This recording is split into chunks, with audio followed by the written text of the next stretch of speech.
नमो भगवते वासुदेवाय नमः। राधे राधे दोस्तों, मैं अंजलि कुमावत आपका वंदन करती हूँ, अभिनंदन करती हूँ। पिछले पूरे वैशाख मास में आपने अंजलि कुमावत चैनल जिंदगी के माध्यम से वैशाख मास की कथा को सुना। उम्मीद करते हैं आपने हमारे द्वारा सुनाई गई इस कथा में आनंद प्राप्त किया होगा। वैशाख मास की इस तरह के ज्येष्ठ मास का भी अत्यधिक महत्व है।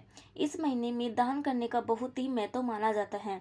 साथ ही ज्येष्ठ महीने की कहानी और महात्म भी कल से आपके अपने चैनल अंजलि कुमावत सेवन में इस तरह लगातार सुबह 10 बजे प्राप्त होते रहेंगे, जिसमें आप ज्येष्ठ महीने की में सुनी जाने वाली कहानियाँ और उसकी महत्व को जान पाएंगे।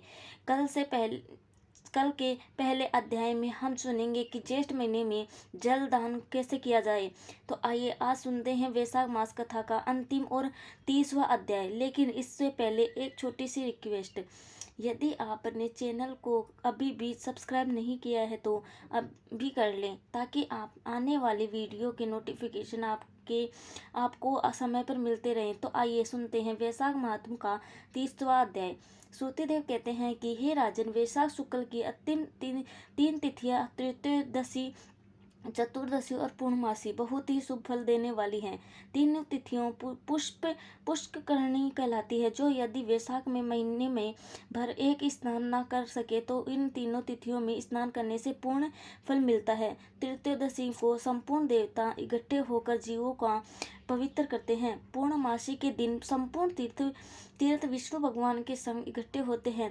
चतुर्दशी के दिन यज्ञ सहित सब देवता उन्हें पवित्र करते हैं। वैशाख मास की यह तीनों तिथियां अति शुभ पुत्रा आदि देने वाली तथा पाप को नाश करने वाली है। जो सारे वैशाख मास में स्नान नहीं कर सका, वह इन तीन तिथियों में स्नान करके पूर्ण फल प्राप्त कर सकता है।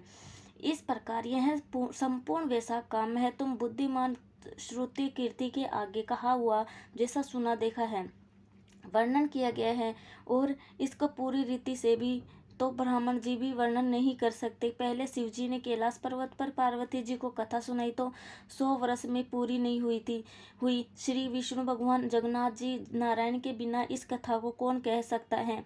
सब ऋषियों ने मुनियों के हित की कामना के लिए थोड़ा थोड़ा इस महात्म का वर्णन किया। सो है, हे राजन, तुम वैशाख मास में दान आदि सत्कर्म करो, जिससे तुमको निश्चय पूर्वक मुक्ति मिलेगी। श्रुति देव जी इतना कथा राजा मिथिलेश से कह जाने का विचार करने लगे तो राजा के हृदय में अति दुख उत्पन्न हुआ। फिर बड़े उत्सव के साथ श्रुति देव जी को पालकी में बैठा सारे नगर की परिक्रमा कराकर अंतपुर में लाया और वस्त्र आभूषण गो पृथ्वी तेल श्रवण तथा सब प्रकार के भैभव सामने रखकर हाथ जोड़कर सन्मुख खड़ा हो गया। तब महा तेजस्वी श्रुति देव जी बहुत संतुष्ट होकर अपने धाम को गए। नारद जी कहने लगे कि हे राजन, यह परम अद्भुत कथा मैंने तुमको सुनाई, जिसके सुनने मात्र से सब पाप नष्ट हो जाते हैं। इससे धर्म अर्थ काम और मोक्ष चारों पदार्थ मिलते हैं।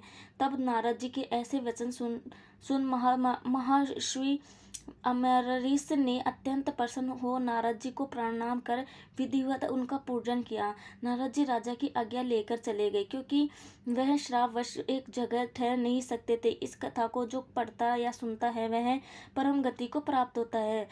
तो श्री वैष्णव महात्म्य 30वां अध्याय समाप्त। जय श्री राधे।